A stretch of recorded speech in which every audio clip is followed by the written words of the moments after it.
ஜெர்மனியில் உணவு சப்ளிமெண்ட்ஸ் என விற்கப்படும் சில சாக்லேட் மற்றும் பேஸ்ட் தயாரிப்புகளை உட்கொள்ள வேண்டாம் என மக்களுக்கு எச்சரிக்கை விடுக்கப்பட்டுள்ளது. நோர்த்ரைன் வெஸ்ட்பாலியாவில் உள்ள வேளாண்மை மற்றும் நுகர்வோர் பாதுகாப்பு அமைச்சகம் இந்த எச்சரிக்கையை விடுத்துள்ளது.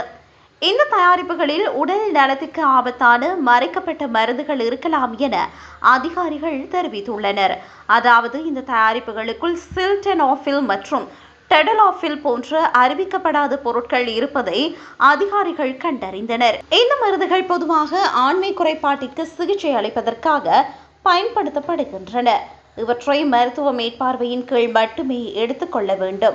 இந்த எச்சரிக்கையில் குறிப்பிடப்பட்டுள்ள தயாரிப்புகளில் gold Q7 chocolate, gold Q7 சாக்கெல்லா herbal mix chocolate cream, herbal mix paste மற்றும் சில 8 மேக்ஸ் தயாரிப்புகள் ஆகியவை அடங்கும். இந்த பொருட்கள் ஆன்லைன் விற்பனை மற்றும் இறக்குமதி மூலம் ஜெர்மன் முழுவதும் விநியோகிக்கப்படுவதாக அதிகாரிகள் நம்புகின்றனர்.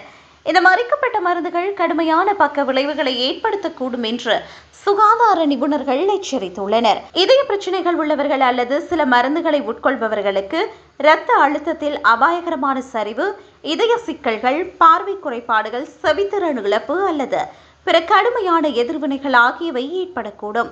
இந்த நிலையில் இந்த தயாரிப்புகளை உடனடியாக அப்புறப்படுத்தவும் அவற்றை உட்கொள்ள வேண்டாம் என்றும் அதிகாரிகள் மக்களுக்கு அறிவுறுத்தியுள்ளனர். மேலும் ஆன்லைனில் உணவுப் பொருட்களை வாங்கும் போது இதில் ஆபத்தான பொருட்கள் உள்ளனவா என்பதனை சரிபார்க்குமாறு நிபுணர்கள் அறிவுறுத்துகின்றனர்.